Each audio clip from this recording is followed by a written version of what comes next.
Welcome to today's historical deep dive. They called him the Little Corporal, the general who saved France from itself, the first consul who restored order from chaos. But what happens when the man who dismantled a monarchy starts eyeing the crown himself? Tonight, we step into the gilded cage of ambition, where the revolution eats its children, and its most brilliant son contemplates becoming its king. This isn't just history, it's a masterclass in power, seduction, and the dangerous art of believing you are indispensable. If you love immersive, real storytelling about ambition and downfall, hit like and subscribe. It helps us more than you know. Drop a comment with your favorite Napoleon quote or the moment that shocked you most. Let's begin and change the way you think about history. You stand in the gilded halls of the Tuileries Palace, winter of 1804. The chill that creeps through the thick walls isn't just from the season. It's the cold air of destiny settling around you. Just a few years ago, the scent was gunpowder and revolutionary zeal. You were Bonaparte, the general, the savior of the revolution, the first consul of a trembling republic. You spoke the language of liberty, equality, fraternity, or at least you used it to build bridges and dismantle opposition. Now, the air crackles not just with the familiar hum of power, but with a new, intoxicating anticipation.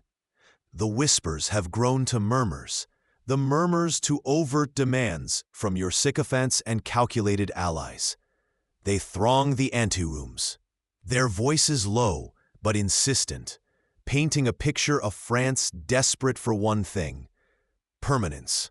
France, weary of a decade of revolution, instability, and the constant, gnawing threat of royalist return or foreign invasion, looks to you.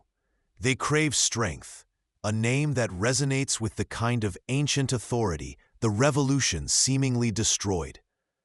You walk the polished floors, each step echoing softly in the opulent silence.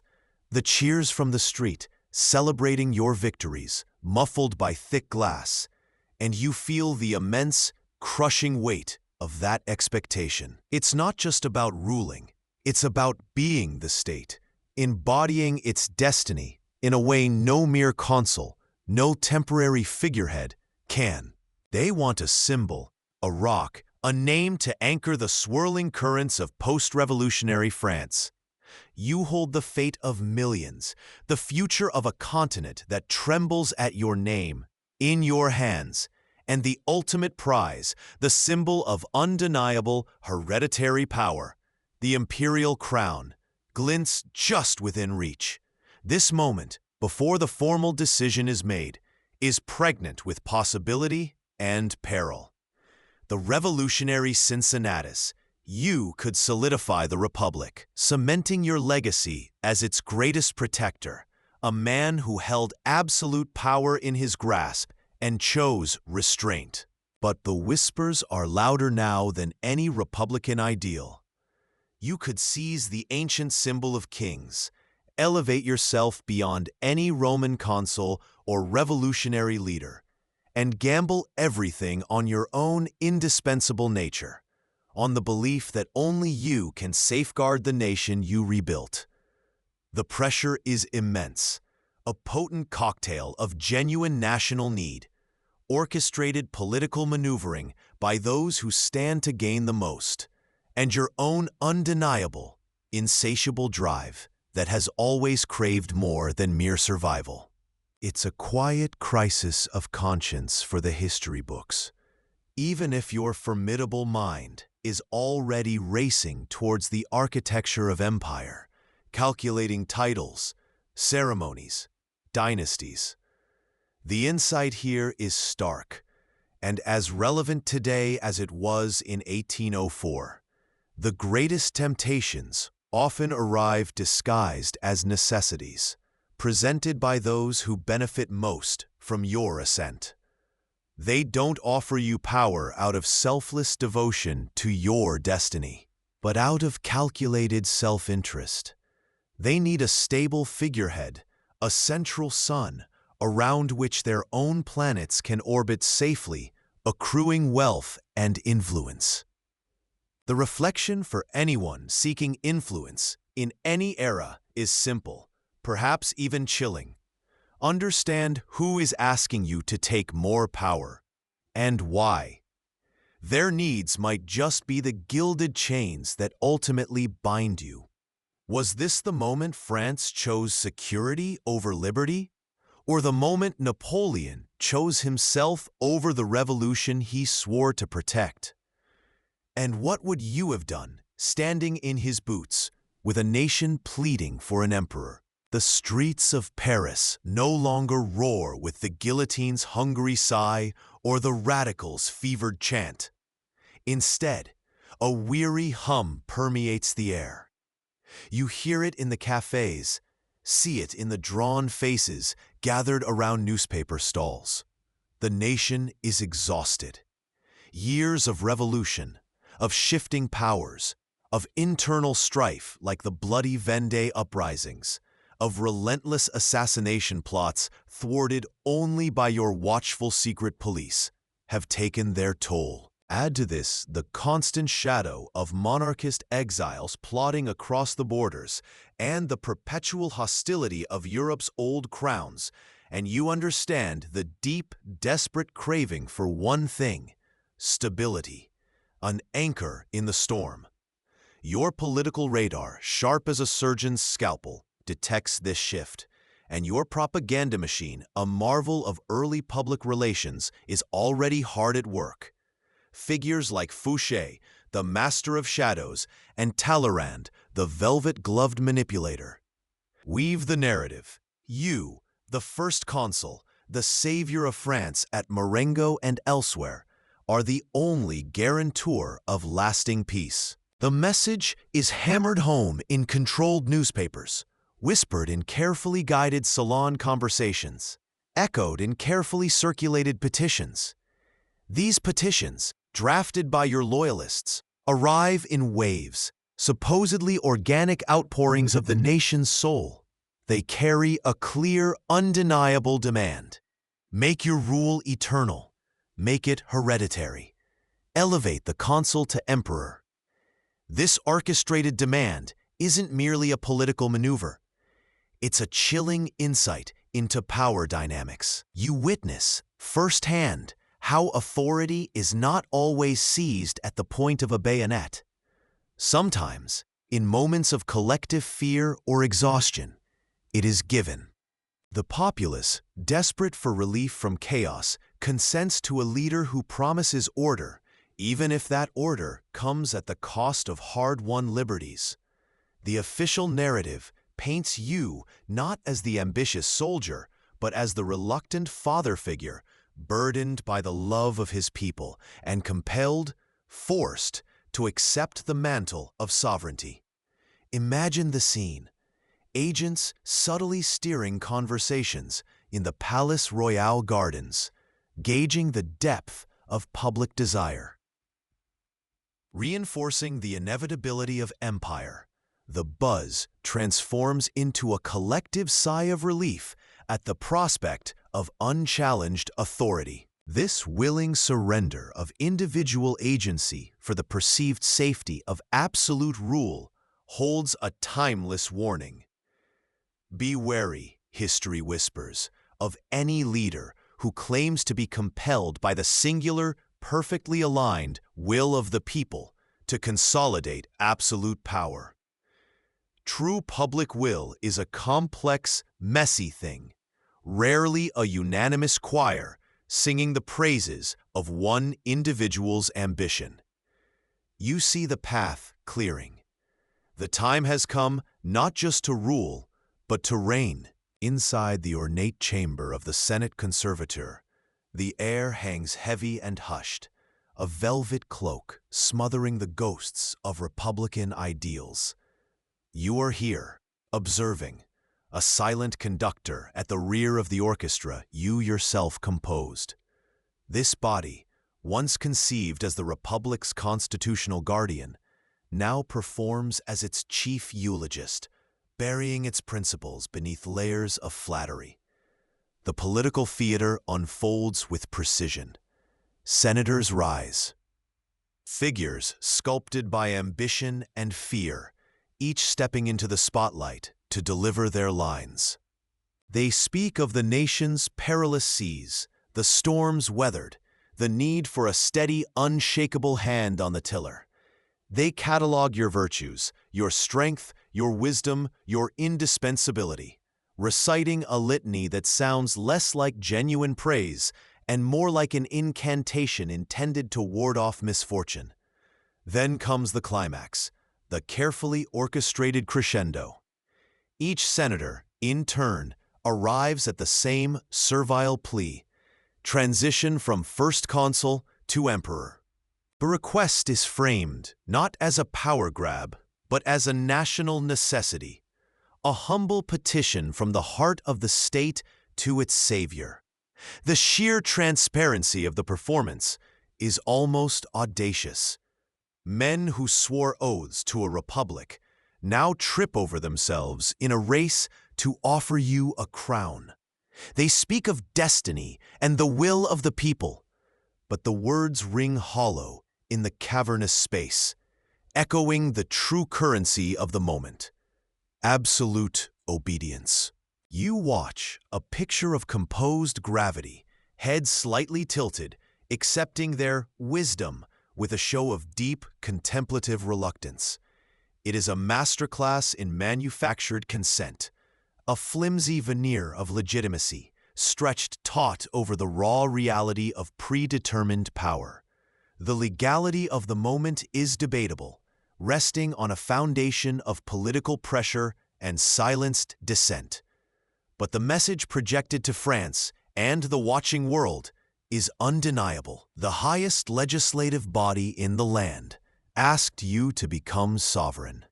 This scene is more than just a historical moment. It is a chilling blueprint for the consolidation of power. It shows how authoritarian regimes rarely need to abolish legal structures outright.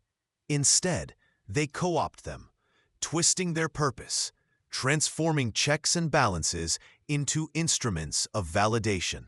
The appearance of legality becomes a potent tool, a sophisticated mask for the reality of absolute control. It's a performance where the script is written by the powerful, and the actors are those who value survival over principle.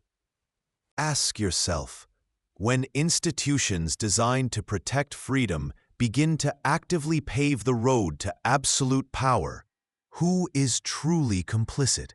Always look beyond the official pronouncements, the formal procedures, the televised speeches. The truth of power often lies in the manipulation behind the scenes, in the voices silenced or amplified, and in the fundamental transformation of institutions from guardians into enablers. This day in the Senate, the Republic didn't just die. It was dressed up in finery and forced to applaud its own executioner. You sit at your desk. It is late, the only light pooling from a single lamp onto the papers before you. This is a familiar scene. Countless hours spent here, planning campaigns that redrew maps, drafting laws that rebuilt a broken nation. The air is thick with the scent of ink and ambition. But the document waiting for your signature tonight is different.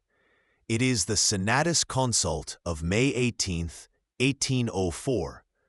Its purpose is simple yet world-shattering, proclaiming the French Empire and declaring, in stark, unadorned text, Napoleon Bonaparte is Emperor of the French. The quill is in your hand. It feels heavy, not with the weight of hesitation, but with the accumulated burden of every choice, every victory, every sacrifice that brought you to this solitary, silent precipice. This is the instrument that will sign away the very republic you once claimed to champion, replacing it with a dynasty, a self-forged chain of rulers that you intend to found. There are no cheering crowds here, no drums of war, only the rhythmic scratch of the quill, a sound final and absolute in the stillness of the night. This private act is about to echo through centuries, a ripple expanding across the oceans of history. The words on the page are dry, legalistic, the bureaucratic language of constitutional change, but their meaning is explosive. With each stroke of ink, you are not merely changing your title from First Consul. You are fundamentally transforming your relationship with France. You are no longer the servant of the state, its most capable administrator, its indispensable general. You are about to become the embodiment of the state itself, indivisible from its destiny, its glory, and its fate. Consider this singular act, this quiet moment at a desk. It offers a profound, almost chilling insight into the final step of ambitious ascent.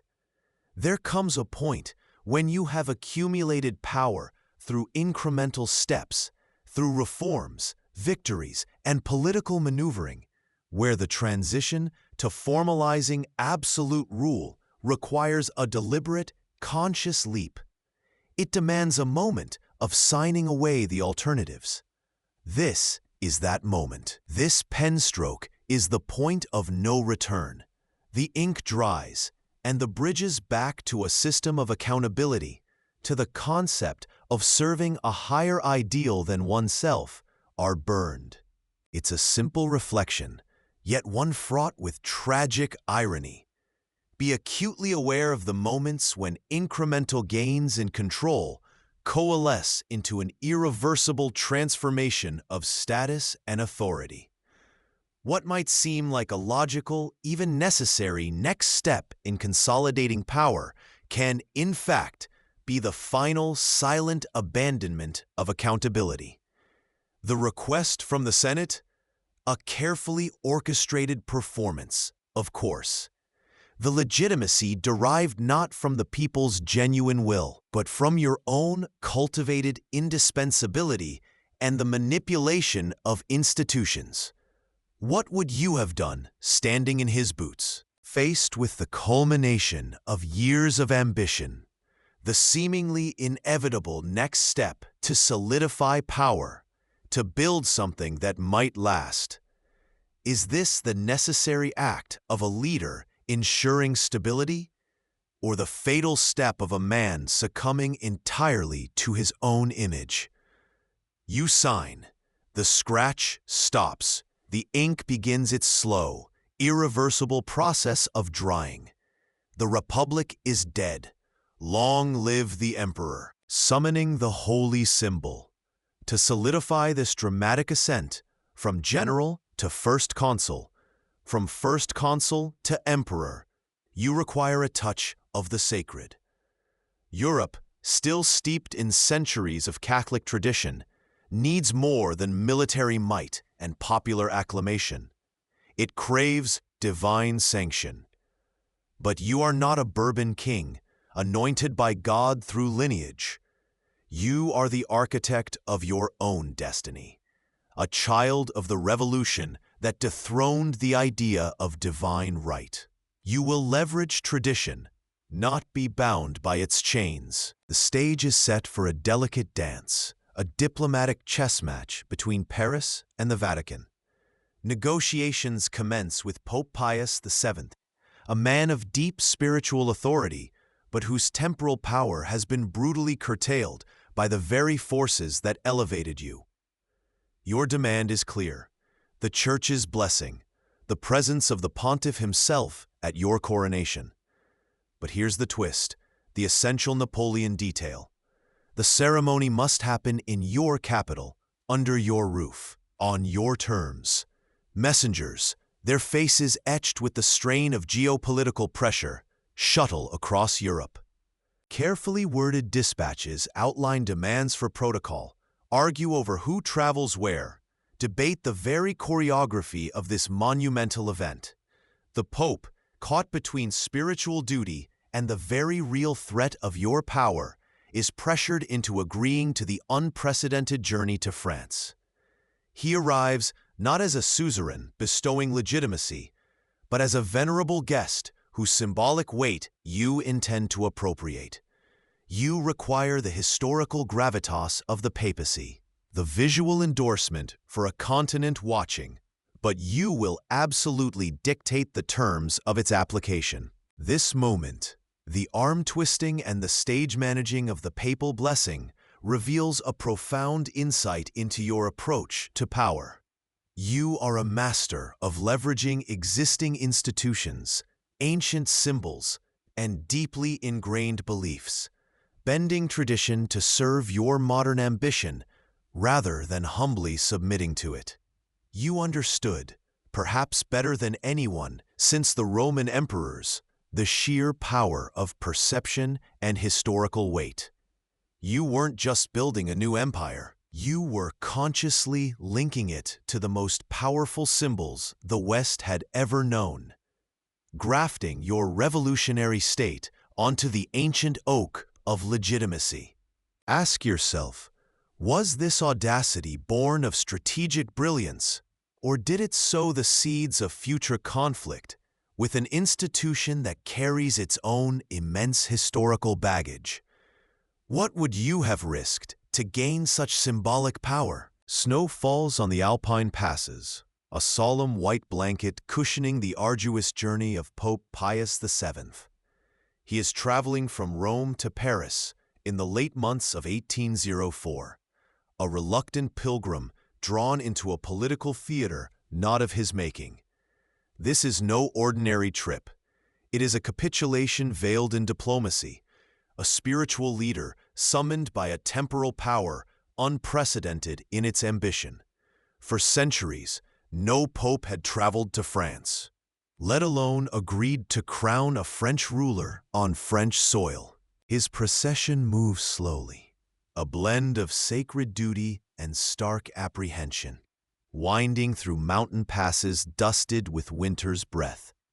You, watching from Paris, understand the immense weight carried by this aging man of God. His presence is worth battalions for the legitimacy it bestows. You have carefully orchestrated this. While the Pope travels, you prepare the stage. Every comfort is afforded him on his journey, every sign of respect shown. Yet he is also managed, guided, always within the sphere of your influence. He is your esteemed guest, yes, but also a crucial piece in the elaborate performance you are about to stage. The pontiff knows this too. He comes hoping to gain concessions for the church in France, ravaged by the revolution, the return of church lands, the restoration of Catholicism's preeminence, a reversal of policies that curtailed papal authority. He walks a razor's edge, balancing the need to protect the church by cooperating with the potential for his presence to irrevocably sanction a regime built on revolutionary fervor and personal ambition, a regime that seized power rather than inherited it by divine right. This moment lays bare the eternal tension between temporal and spiritual power. Even you, Napoleon Bonaparte, master of Europe's battlefields and architect of its new legal codes, required the blessing of a higher authority, or at the very least, the appearance of it. The oil of coronation, the touch of the pontiff, these were symbols understood by millions across the continent, symbols of legitimacy rooted deep in tradition and faith. While the monarchs of old Europe might still view you as an upstart revolutionary in gilded emperor's robes, the Pope's blessing could sway the hearts and minds of the devout, shoring up support within France and lending a veneer of traditional sanction to your radical ascendancy. Here is a surprising detail. The Pope traveled much of the way in a carriage specially built for him by you. It was a gesture of respect, yes, but also a subtle assertion of control. the Holy Father, physically moved by the mechanisms of your state. The Pope's hopes for significant concessions were also largely disappointed. While he crowned you, you did not, ultimately, fully restore the Church's former power or generously return its lost wealth. The Concordat of 1801 remained the framework, one that firmly placed the Church under state control, a dynamic that would lead to increasing friction between Rome and Paris later in your reign. This journey, this reluctant blessing, was less a partnership and more a transaction of legitimacy for survival. A complex dance between two powers, one rooted in tradition, the other forged in revolution. Consider the Pope's dilemma: refuse and risk your wrath, potentially leading to a schism or further suppression of the Church in France. Comply and risk lending divine sanction to a secular power that held revolutionary, even atheistic roots, hoping for pragmatic gains. It's a difficult choice between principle and survival. And for you, it highlights that even immense personal power and popular acclaim sometimes require navigating the deeply ingrained beliefs and traditional authorities that hold sway over the hearts of the people. Ignoring them completely is perilous, inviting resistance rooted in faith. Submitting blindly undermines your own authority. Finding the balance, the cunning manipulation of symbols and ancient rituals for modern political gain, is the key to consolidating power on such a grand scale. Ask yourself, was the Pope a willing participant, a shrewd negotiator hoping for gains, or merely a pawn moved by the most powerful figure on the European chessboard? His journey across the snow-dusted mountains was more than just a physical trial. It was a profound symbol of the old world confronting the new, forced to choose between resistance and reluctant embrace. Paris hums with a new, frantic energy, not the revolutionary fervor of the streets demanding blood, but the ordered industry of workshops bending to the will of a single man's vision. Notre Dame Cathedral, scarred by the Revolution's neglect and iconoclasm, is not merely being repaired, it's being resurrected and remade.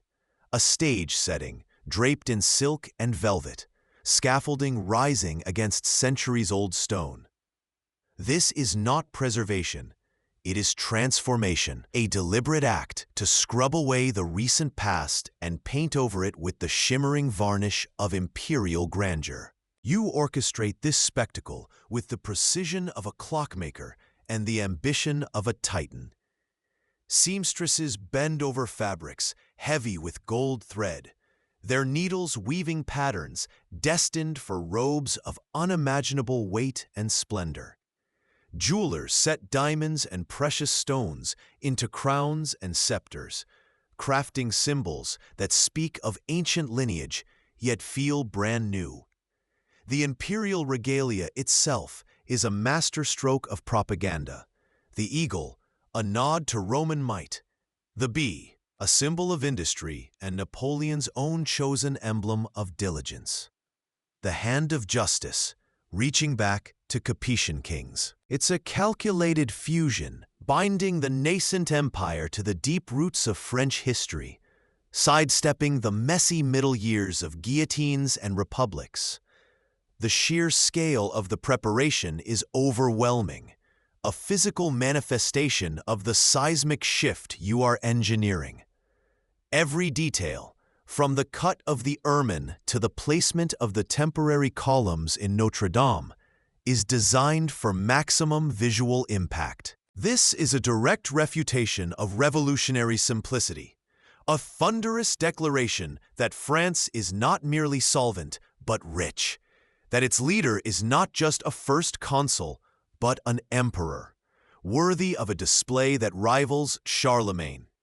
The cost is astronomical, a sum that could fund armies or feed a nation. But here, it is an investment in legitimacy, a concrete statement that France can afford such glory, and you are its architect. This transformation reveals a profound understanding of power dynamics beyond mere military force or political maneuvering. Spectacle is a language, a potent communication tool. Visuals, symbols, and sheer undeniable expense communicate authority, permanence, and legitimacy in ways that laws and decrees alone cannot. You understood instinctively that to be emperor, you had to look like one, and the state had to provide the most magnificent stage possible. The reflection for any leader, then and now, is stark. Presentation matters immensely.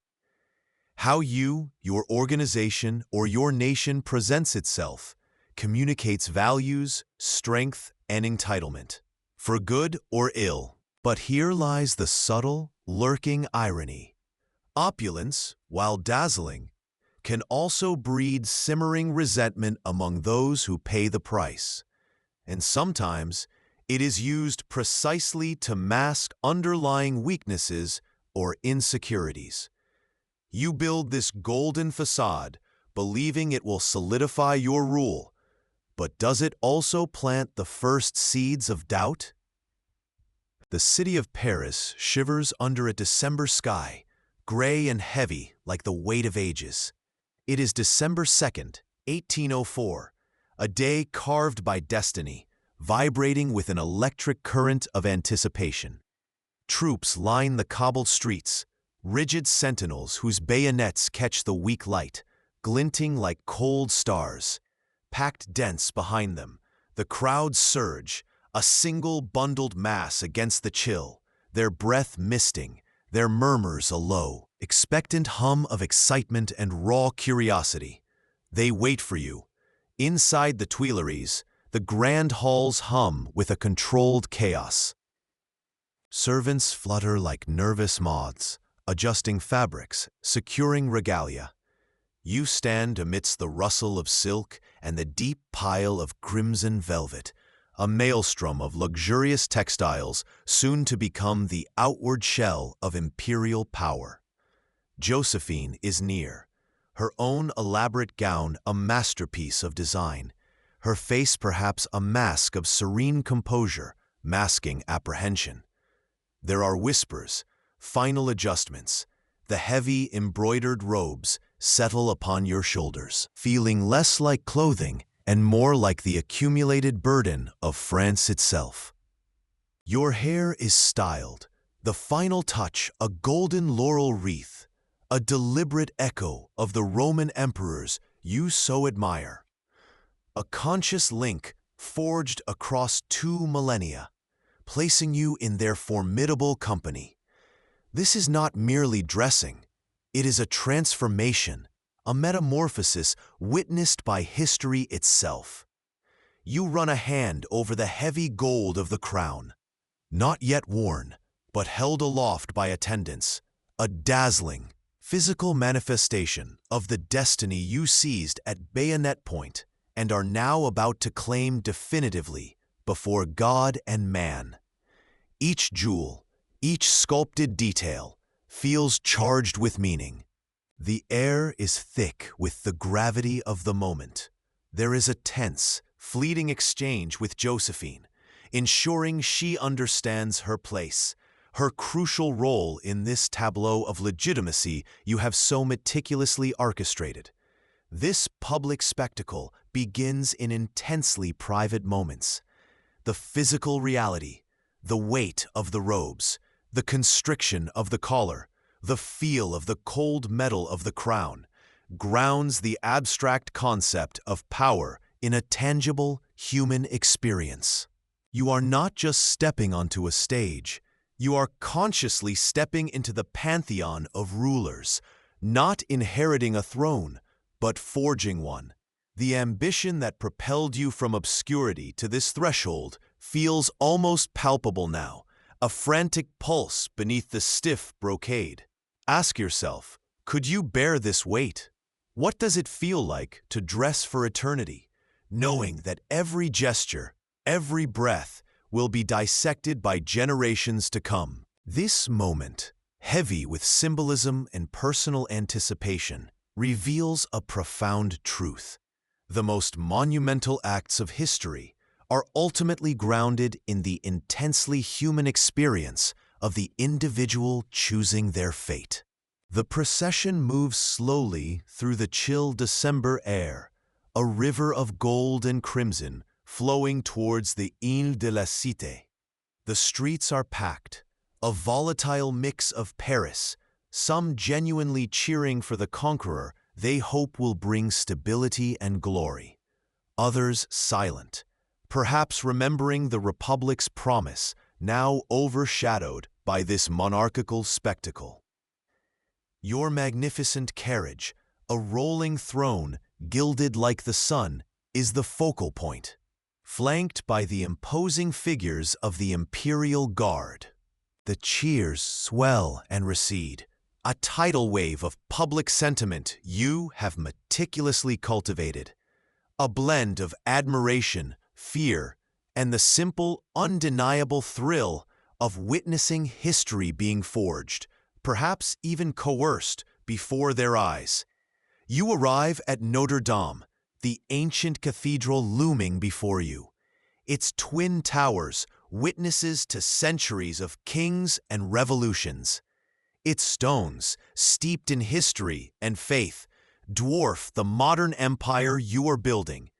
You step out, the weight of destiny settling onto your shoulders. Inside, the air hangs heavy, thick with the scent of incense and the collective breath of thousands. The sound is immense, the choir's ethereal voices reaching the vaulted ceilings, the organ a thundering pulse beneath the reverence. The nave is a mosaic of power, cardinals in their scarlet robes, bishops, foreign dignitaries, the newly minted Imperial court, all eyes fixed on you, the Corsican who has dared to claim the mantle of Charlemagne. You begin the walk down the long aisle, a figure draped in robes so heavy they feel like the accumulated weight of French history itself. The imperial crown, not on your head yet, is carried before you on a velvet cushion, a promise whispered in gold and jewels. Near the altar sits the Pope, Pius VII, flown in from Rome, a figure representing millennia of traditional authority, waiting to perform an ancient rite you intend to redefine. You are walking into a sacred space, a sanctuary of monarchy and faith where kings of France were crowned for centuries, deliberately inserting yourself into that lineage. This isn't just a ceremony, it's a strategic act of appropriation, claiming the power and the history of the deepest French past for your brand new empire. It is a collision, stark and profound, between the revolutionary new order you embody and the deeply ancient traditions you seek to harness. This scene is a masterclass in the strategic use of setting and history. By choosing Notre Dame, the historical heart of French coronations, you weren't just picking a grand venue. You were explicitly grafting your regime onto the deep roots of the nation's past. You were claiming legitimacy not just by military victory or popular acclaim, but by linking yourself to centuries of established power, creating a sense of historical continuity even as you represented a radical break from the recent Republican past. The subtle irony? You, the product of a revolution that decapitated the monarchy and rejected the Church's temporal power, now stand here, draped in symbols you once scorned, accepting the blessing of a pope whose authority you often challenged. This is not just a coronation. It's a performance, a carefully staged declaration that your empire is the rightful heir to everything that came before. Be it Bourbon crown or revolutionary ideal, The insight here is powerful. Leaders often seek to validate radical change by anchoring it in familiar or sacred traditions. Using established settings or invoking historical narratives can lend immense weight and acceptance to actions that are novel, controversial, or even revolutionary. It makes the unfamiliar feel less threatening, the radical feel more inevitable. But be aware, these settings carry their own stories, their own baggage, their own silent power. They might not fully align with your true intentions, and the symbols you borrow can sometimes overshadow the substance you offer. Ask yourself, what would you have done standing in his boots, needing to cement your authority and create a legacy overnight? Would you have embraced the weight of tradition or sought an entirely new path? The air is thick with centuries of tradition, cold stone echoing the hushed reverence of the crowd. You kneel, not out of devout piety, though the pose mimics it perfectly, but strategic calculation. Before you stands Pius VII, the Pope you compelled to travel from Rome, a living symbol of the spiritual authority you need to legitimize your political power. His movements are solemn, his expression carefully neutral, perhaps masking the deep resentment simmering beneath the sacred vestments. He dips his thumb into the holy oil, consecrated for kings, and anoints your forehead, then your hands. This is the ritual performed for French monarchs since Clovis, a sacred thread stretching back to the very foundations of the Capetian dynasty and the divine rite that blessed their rule. As the ancient words are spoken, invoking God's blessing upon you, you are momentarily plugged into an ancient, powerful current of legitimacy. It is a theatrical performance, a masterful chess move on the grand board of European power, where faith still holds sway over millions. You accept the anointing, absorbing the symbolic infusion of divine sanction, knowing full well that the very next act will redefine the meaning of this moment entirely. This step isn't about personal faith. It's about acknowledging and leveraging the deep-seated beliefs of your people and the wider continent. You understand that physical power conquers lands, but spiritual sanction conquers minds and hearts in a way bayonets cannot. It offers a layer of acceptance, a depth of authority that pure military or political might could never achieve alone. The cunning lies in using this ancient symbolic power while preparing to dramatically break from its traditional application. It's a moment pregnant with dramatic irony.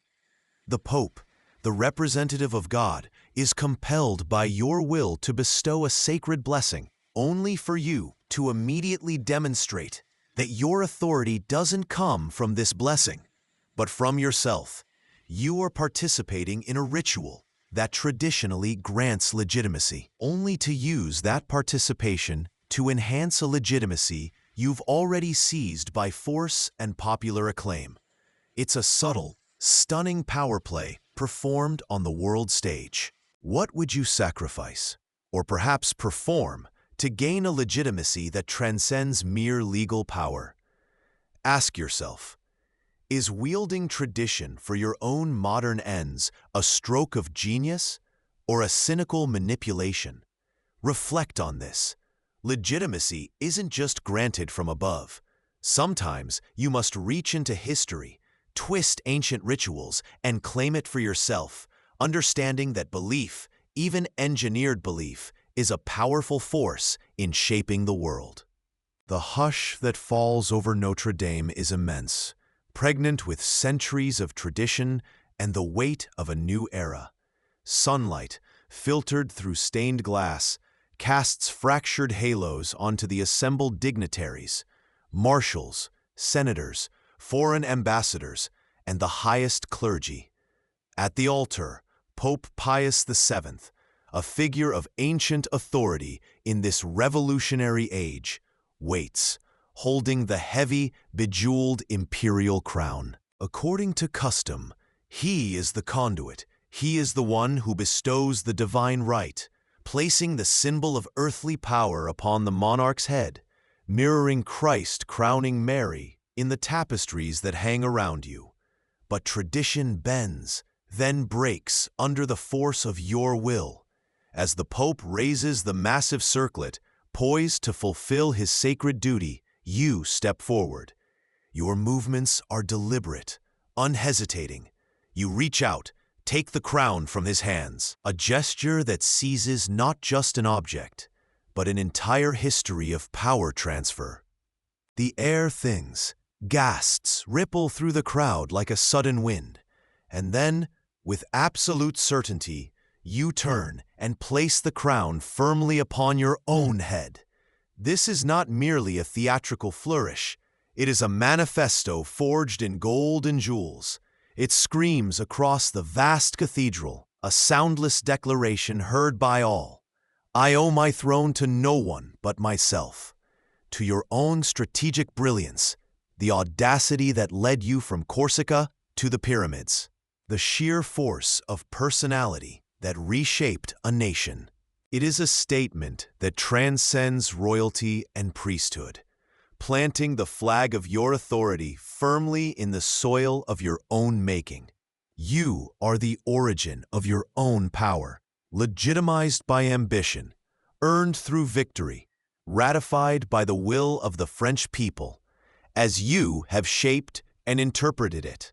The Pope watches, his expression a complex tapestry of surprise, perhaps a touch of offense, but ultimately a profound, weary resignation. He knew you planned to crown yourself. Private negotiations had ensured his presence here required that concession.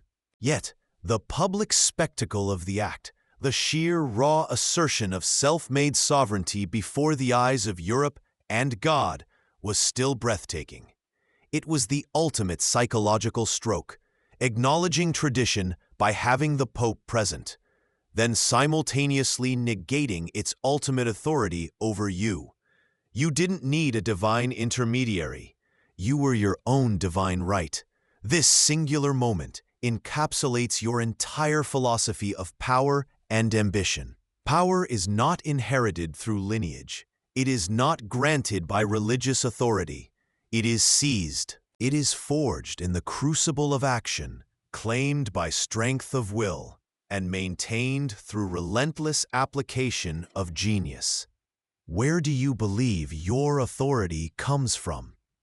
Is it granted by others, by your job title, your family name, the institutions you belong to? Or is it something you believe you inherently possess, or have earned entirely on your own, something you can bestow upon yourself, regardless of external validation? Ask yourself, was this the pinnacle of self-belief, a justified assertion of unique merit in a world shackled by outdated customs? Or was it the ultimate expression of hubris, a tragic overestimation of the stability of power claimed solely through force of will, setting a dangerous precedent for a reign built on personal legend rather than institutional bedrock?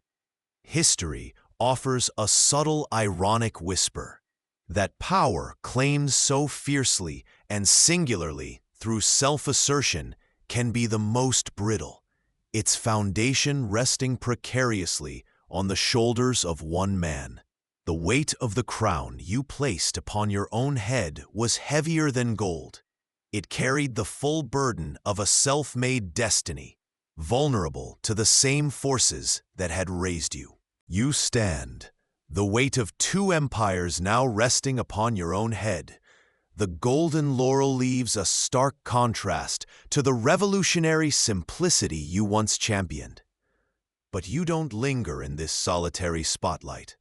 Your gaze sweeps the assembled dignitaries, the uneasy nobility, the watching public, and settles on the figure kneeling before you. It is Josephine. For years, she has been your anchor, your confidant in the storm, the first fire of your ambition made flesh. To France, weary of chaos and yearning for stability, she has represented a maternal grace, a soothing presence, even though fate or biology denied her the children you desperately needed to cement a dynasty. Now, in this cathedral pulsing with orchestrated majesty, you perform the second, more intimate act of coronation. Your hands, still tingling from the sacred oil and the weight of your own crown, reach for a smaller, yet exquisite, diadem. It glints with fewer stones than yours, perhaps, but its significance is immense. As she kneels, serene and perhaps shimmering with unshed tears, this woman who navigated the guillotine's shadow and the perilous waters of Parisian society to stand here, you place the crown upon her head. Empress, the word rings out, echoing your own new title. This is more than just elevating a consort. It's a deliberate stroke on the grand canvas of power. Having seized the throne for yourself, you immediately project an image of a shared reign, a united front. It softens the sheer audacity of your self-coronation, adding a touch of domesticity, a human element, to the naked power grab. You present not just a singular ruler, but a couple, a potential source of continuity and stability. Yet, there's a subtle, tragic irony hanging in the air, unseen by most. This very union, elevated on this day as the bedrock of your dynasty, already carries the seed of its own dissolution, the absence of an heir.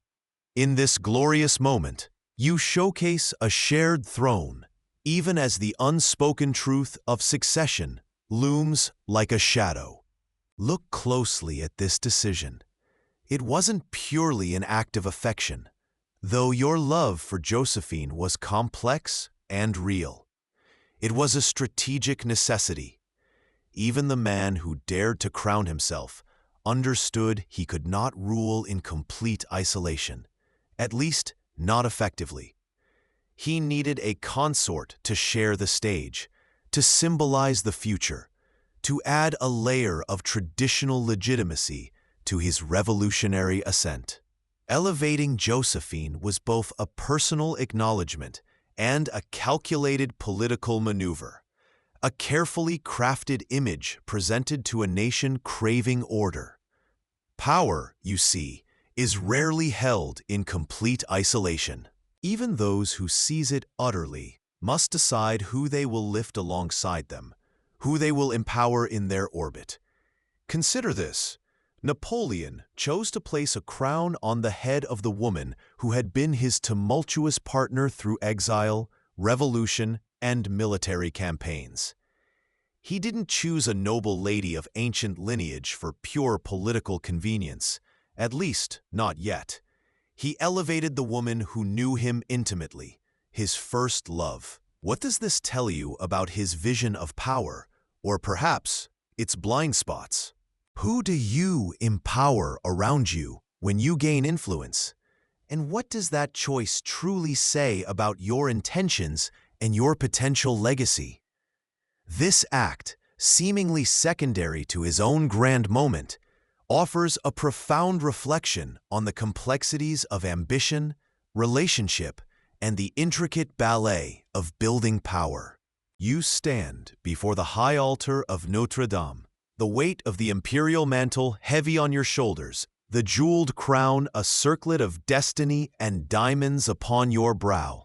The cathedral, once a symbol of a crumbling monarchy, then a stage for revolutionary fervor, now witnesses the birth of a new dynasty, your dynasty. All eyes are on you, the Emperor Napoleon, ready to take the ultimate solemn vow. Your voice, trained for command and honed by countless speeches and decrees, rings out, amplified by the ancient stone. You swear to maintain the integrity of the territory of the empire. You swear to respect the laws of the Concordat, that crucial pact with the Church you brokered, and the freedom of worship it guarantees. You swear to respect equality before the law, that hard-won principle of the Revolution, and to uphold political and civil liberty. And finally, the grandest promise of all, you swear to rule only for the interest, the happiness, and the glory of the French people.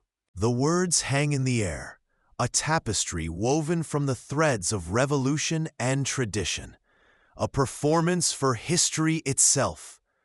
But woven through that solemn tapestry is a stark, almost breathtaking irony.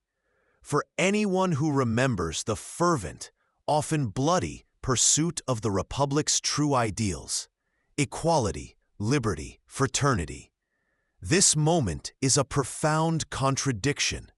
You stand here having painstakingly dismantled the Republic, having concentrated power into your own hands, establishing an absolute, hereditary rule crowned by divine right, or at least by your own hand and papal presence.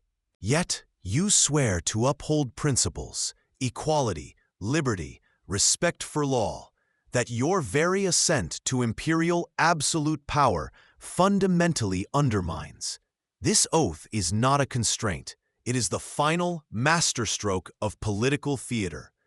It serves not to genuinely bind your actions to Republican ideals, but to reassure a public weary of upheaval, to placate foreign powers wary of your ambition, and to sanctify your empire with the language of the very revolution it supplants. The oath, traditionally a cornerstone of Republican government, a vow taken by elected officials to serve the state and its people within legal bounds, is now repurposed. It is a tool, a carefully chosen set of phrases designed to provide a veneer of legitimacy, to create the illusion of continuity with the revolution's nobler aims, while paving the way for autocratic rule. This moment crystallizes a cynical, yet undeniably effective, political insight you possessed. Oaths and promises, especially during transitions of power or the consolidation of authority, are often less about genuine commitment and more about legitimation and control. They are intended to manage public perception, to soothe anxieties, to offer a rhetorical bridge between the old order and the new, however contradictory that bridge might be. You understood instinctively that saying the right words, echoing familiar and cherished principles, could provide crucial cover for actions that fundamentally contradicted them. The form matters as much as the substance, sometimes more, in the grand performance of power. You knew that swearing to uphold liberty while abolishing political opposition, or vowing equality before the law while creating a new imperial nobility, was a calculated risk. But it was a risk tempered by the public's desire for stability and glory. The promise of ruling for the interest, happiness, and glory of the French people is broad enough to justify almost any action, particularly when you define what constitutes that interest or glory. It's a beautiful, resonant phrase that obscures the concentration of power it simultaneously legitimizes. And this offers us a vital, perhaps unsettling, reflection for any age. Always scrutinize the oaths and promises of those seeking or wielding power. Do their words align with their past actions? Do they align with their current trajectory, the nature of the power they accumulate, the manner in which they wield it, the voices they silence or amplify? The truest indicators of a leader's intentions are often found not in their solemn vows before an assembled nation, but in the quiet, consistent choices they make when faced with opposition, when tempted by absolute authority. The oath before the altar might be grand theater, but the real script is written in the decrees that follow. The opposition suppressed, the power relentlessly expanded. The emperor has sworn, the empire has its rhetorical foundation. Now the true test begins, not of the words spoken, but of the power seized. You emerge from the sacred hush of Notre Dame, sunlight momentarily blinding after the candlelit grandeur within. You step out, the weight of the imperial crown heavy on your head, the mantle pooling around your feet. The cheering of the crowds is a tidal wave, a roar of human voices acclaiming their new emperor. But then, cutting through the acclamation, comes a sound far louder, far deeper. From Les Invalides, the cannons begin to thunder. Boom, boom, boom. As it's not just a salute, it's a physical force. The air vibrates. The ground trembles slightly beneath the red carpet. It's a deafening declaration, echoing across Paris, across France, across the whole weary continent. The Republic is dead.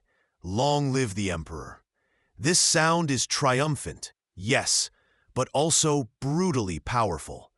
It is the sound of state power, the percussive beat of military might that doesn't just support your authority. It is your authority, made manifest in fire and smoke. You step back into the state carriage. The heavy windows rattle violently with each discharge. The opulent interior, moments ago a sanctuary from the crowd, now pulses with the raw energy of the cannons. The cheers outside seem almost muted now, a human chorus underscored, perhaps even dominated by this metallic, explosive beat. This is the auditory punctuation mark to the visual spectacle inside the cathedral. It is the final, undeniable truth whispered, or rather shouted, into the ears of Paris, of Europe, of history. This new empire, consecrated by the Church, acclaimed by the people, is built on the victories of your armies. The military is not merely your tool. It is the very foundation upon which the throne rests. This final public flourish emphasizes the undeniable reality of your power. The elaborate spectacle of the coronation, with its ancient symbols and religious blessing, was reinforced by the very real, very present threat of force embodied by those thunderous cannons. It's an almost brutally honest statement in the midst of divine pomp. It reminds everyone, friend and foe alike, that while symbols, tradition, and carefully manufactured consent play crucial roles in consolidating power, a hard reality of military strength is often the ultimate guarantor. The divine right is impressive, but the capacity for coercion is convincing. Here lies a chilling insight. In analyzing any form of power, always look beyond the rhetoric, the ceremony, and the popular acclaim to the underlying source of authority. Is it genuine consent, deeply held legitimacy, or simply the capacity for overwhelming coercion?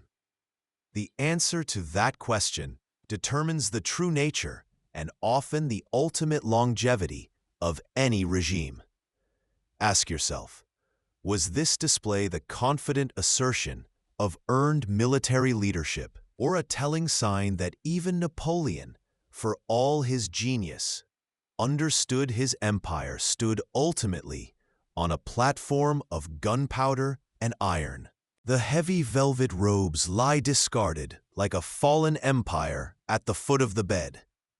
The gilded crown, symbol of divine right you placed upon your own head mere hours ago, rests on a nearby cushion, still catching the faint lamplight. Paris sleeps, perhaps dreaming of the dazzling spectacle, the crowds, the trumpets, the consecration. But for you, the emperor, sleep is a luxury the newly acquired crown cannot afford. The exhaustion is bone deep, a physical ache after the performance of a lifetime, yet your mind races, calculating. The cheers have faded, replaced by the cold reality of governance. You are no longer just a leader, a first consul navigating political tides. You are the state embodied. You are the nascent dynasty. This is the surprising truth hidden beneath the pomp. The coronation wasn't a finish line. It was the starting pistol for a different, perhaps even harder race. The act of seizing ultimate power by crowning yourself in Notre Dame didn't bring rest or unquestioned authority.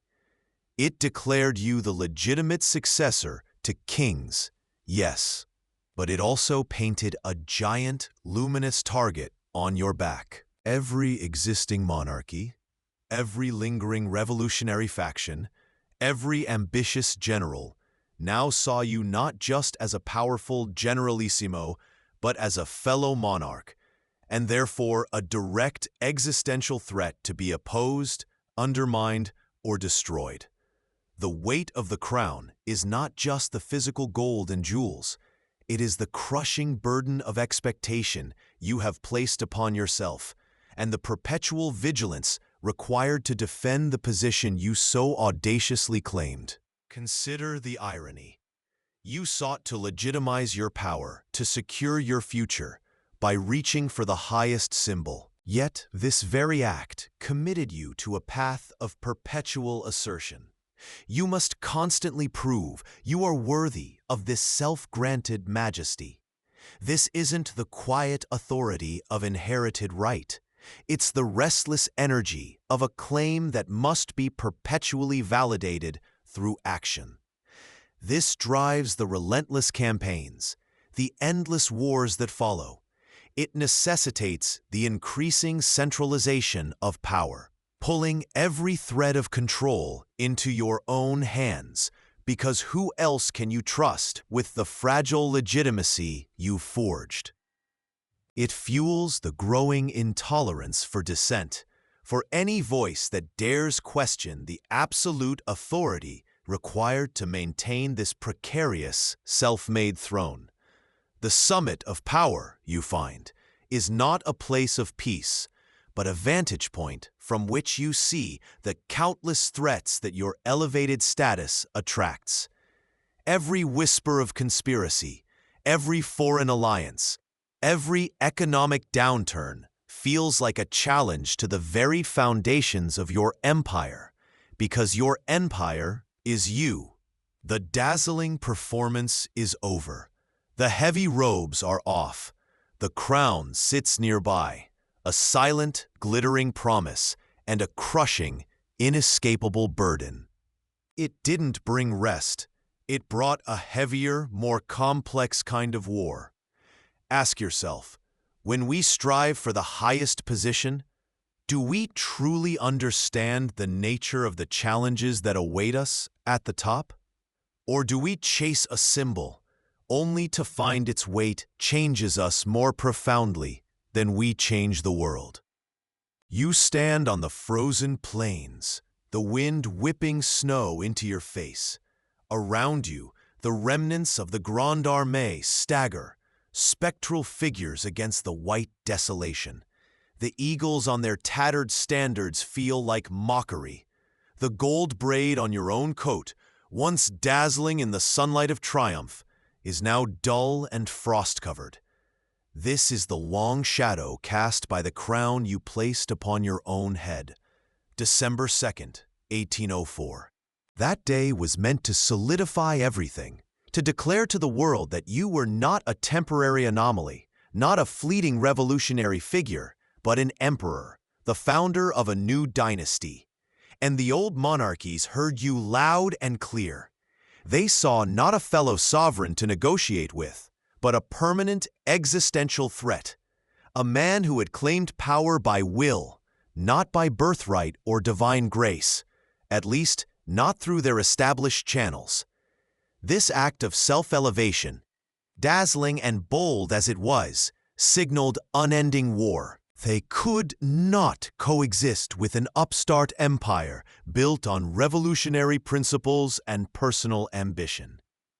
Your decision for a crown meant Europe would never truly know peace as long as you wore it.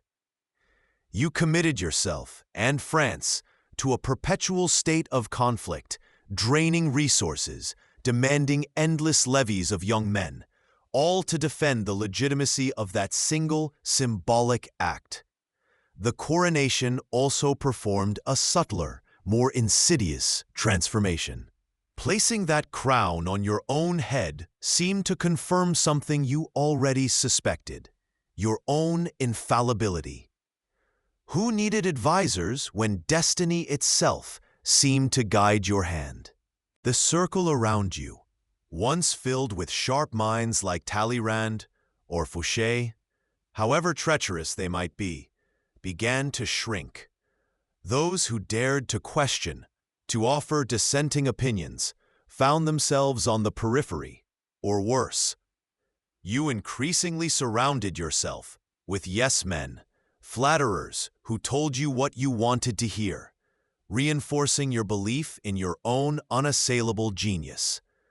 This isolation, this echo chamber of adulation blinded you to reality.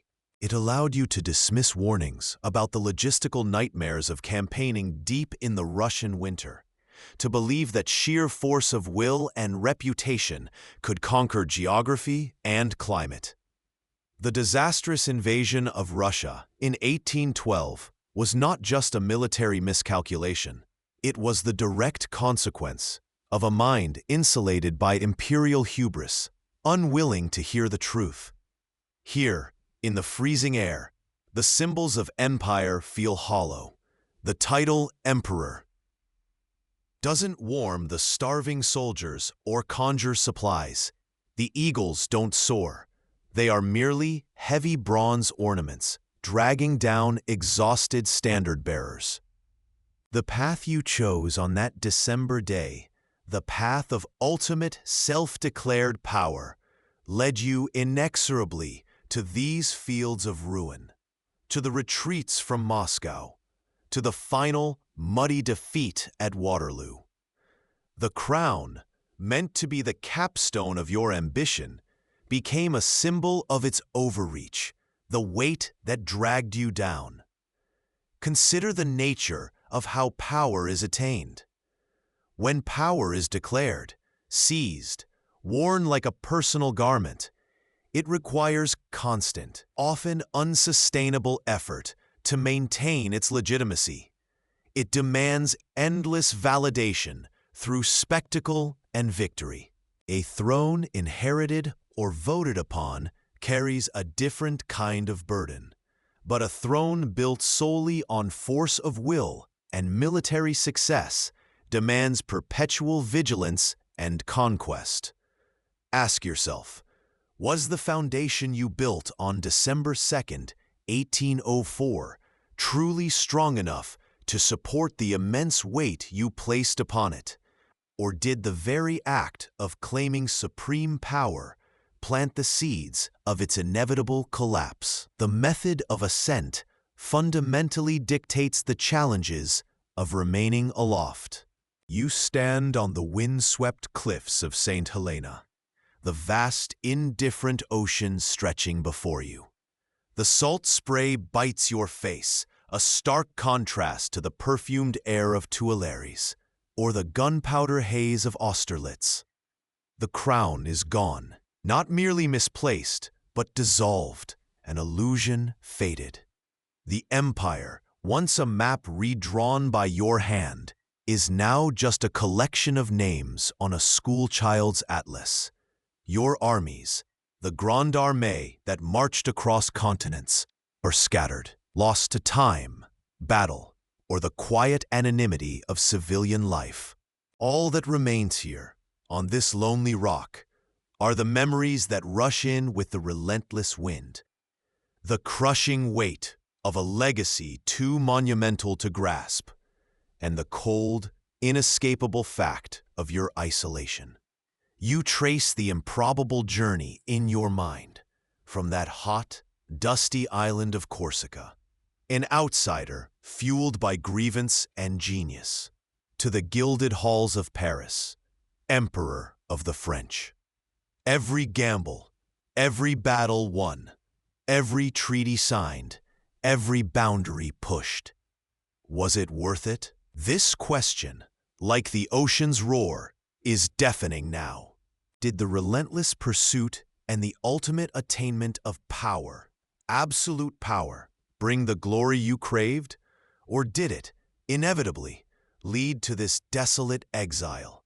This scene is one of stark, profound reflection, far from the adulation of Paris crowds, the strategic hum of a war room, or the thunder of cannons that once defined your existence. That crown, the physical object you placed upon your own head, was once the ultimate symbol of everything you achieved, a declaration of your unique will shaping destiny. Now it feels like a ghost, an echo of a power so immense, yet one that ultimately could not save you from the consequences of your boundless ambition and the coalition of forces it inevitably aroused. You spent your life, every waking hour, mastering the world, its armies, its politics, its geography. But perhaps, standing here, you admit you never truly mastered yourself. The impulse to push, to dominate, to control just one more thing. It was an engine that could not be shut off. This final, brutal lesson arrives here, delivered by the indifferent waves and the empty horizon. The unchecked pursuit of absolute power, while capable of yielding immense temporary control and breathtaking spectacle, the coronation, the triumphal entries, the redrawing of Europe, often contains the very elements that lead to its eventual collapse. Isolation, as allies become rivals and rivals become implacable foes. Hubris, the dangerous belief in one's own infallibility. And perhaps most critically, the inability to recognize limits, not just external ones imposed by geography or armies, but internal ones, the point where enough is truly enough. What if you had not taken that crown? What if you had remained First Consul, a Republican leader, guiding France to stability and prosperity? History offers no easy answers to such counterfactuals, but your fate suggests that some heights are simply too dangerous to occupy alone. Some symbols, like that emperor's crown, are too heavy with the weight of past failures and the demands of future expectations. As you yourself might have reflected in moments of rare candor, a whisper into the wind, perhaps. Power is my mistress. And like many demanding mistresses, she ultimately demanded everything. Your peace, your empire, your freedom, and left you here with nothing but the echoes of regret and the vastness of what was lost. The resonance of your reign lingers, a timeless, chilling reminder that while ambition can indeed build empires of unimaginable scale, ambition without self-awareness, ambition without acknowledging limits, is a path that often paves the road directly to exile and ruin. From the sublime to the ridiculous is but a step, and perhaps taking that final step, claiming that golden crown, was the step into the ridiculousness of believing one mortal man could command destiny forever. Ask yourself, standing here, stripped of everything, was the view from the top truly worth the price of the fall? In the end, it wasn't the battlefield that defeated him. It was believing he couldn't lose.